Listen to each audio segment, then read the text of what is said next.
I'm Summer Huntington of Steel Mace Vinyasa and Shala, and today I'm going to talk about the benefits of training with weaponry as a woman. This is a 10-pound club. I spent the first 10 years of my career as a movement coach learning clubs. So I learned the basic mills, I learned traditional movements. I didn't really learn the why behind the movements, I just learned it was a shoulder cast. Later on, I figured out that a shoulder cast is actually a striking pattern, and a single-handed mill is actually a throwing pattern. And a horizontal overhead position is actually a blocking pattern. So through the exploration of many, many years of refining my tool, I eventually created a larger body of work called Steel Mace Vinyasa. Now, you might not know this, but in India and other parts of the world, women were forbidden to train with things like mace. Up until, I would say, about 10 to 20 years ago, some places, even in the last 5 years, women were forbidden to use tools to train. Let me just say that again. They were forbidden to use their body and a tool, an everyday tool, a mace, to actually condition and get strong and to build that warrior archetype and that warrior mindset to feel empowered. I actually have firsthand experience with this type of treatment as a woman. So when I first started dancing with clubs, I worked for an organization, international organization.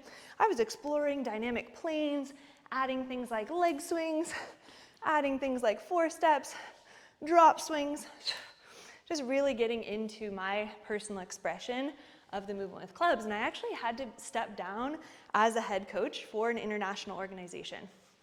So I have firsthand experience as a woman innovating and expressing myself and training myself to be stronger and feel more empowered with weapons. In the United States, I was actually asked to step down as a head coach because it was innovative, people had never seen it before, and it was potentially dangerous, and people didn't want to get injured, or the people that I was working for at the time didn't want people to get injured. So I had a choice. I could either stay at the organization that was basically pushing me down and not allowing me to create a full innovative expression of my practice, or I could leave the organization and continue to evolve the body of work. So I chose the latter, to evolve the body of work, add the mace,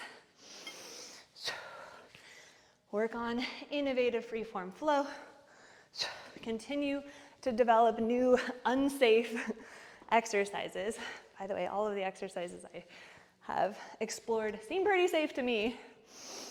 Exploring movement, moving through planes, wearing costumes, exploring my deep inner femininity, my goddess warrior energy.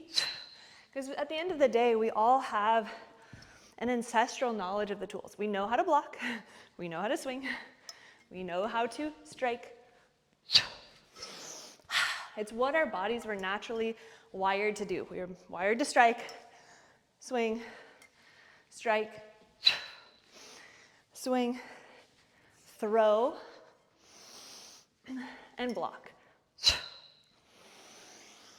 So it is very important to me that I continue to speak up, use my voice. I've actually noticed a change over the past 10 years. If you look at YouTube videos of me 10 years ago, I was very meek and I had a very quiet and apologetic voice.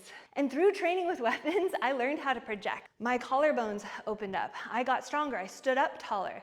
I have muscles now. I actually have strength. I can swing a 10-pound to 25-pound club with no problem because I trained like a warrior, and I continue to train like a warrior. So I'm here to advocate for any of you women out there that are wanting to get strong, train with a purpose, train with good structure, and even men as well. Get strong, train with a purpose, train functional movement patterns, understand dynamic movement, understand the primal movement patterns of striking, of throwing, striking, blocking, lifting one's body.